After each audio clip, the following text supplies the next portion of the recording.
Good morning friends, সকাল সকাল আজকে চলে আসলাম তোমাদের সামনে একটা জিনিস শেয়ার করব বলে।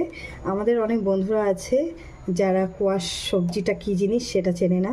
হ্যাঁ, অনেককে যখন বলি যে আমরা আজকে কোয়াশের তরকারি খেয়েছি, অনেকে বলে কোয়াশটা আবার কী সবজি, কখনো দেখিনি। আবার অনেকে বলে কোয়াশটা আবার শাক নাকি। তো যাই হোক, তাদেরকে দেখানোর জন্যই যে আসলে কোয়াশটা দেখতে কেমন, তো সেই জন্য এই ভিডিওটা করা। তো এই দেখো, এটা হলো কোয়াশ, ঠিক আছে। এটা আমাদের শিলিগুড়িতে অ্যাভেলেবেল, পাহাড়েও খুব ফেমাস এটা সবজি। তো অনেকে এটাকে কোয়াশ বলেও চেনে, অনেকে আবার স্কোয়াশ বলেও চেনে, তবে আমরা কোয়াশই বলি।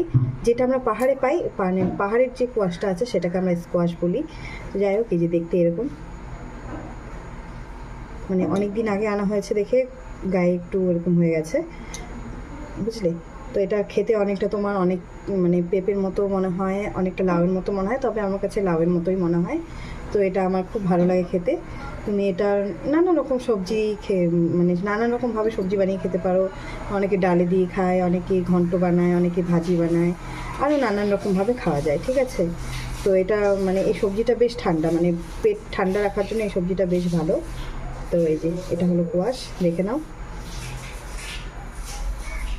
ঠিক আছে। আর তোমরা কারা কারা এই সবজিটাকে চেনো তারা অবশ্যই বলবে, আর যারা চেনো না তারা কমেন্ট করে বলবে যে তোমরা আজকে প্রথম দেখলে নাকি। তো ঠিক আছে, চলো আজকের ভিডিওটা এতটুকুই। সবাই ভালো থেকো, সুস্থ থেকো, আমার গল্প হবে পরে, টাটা।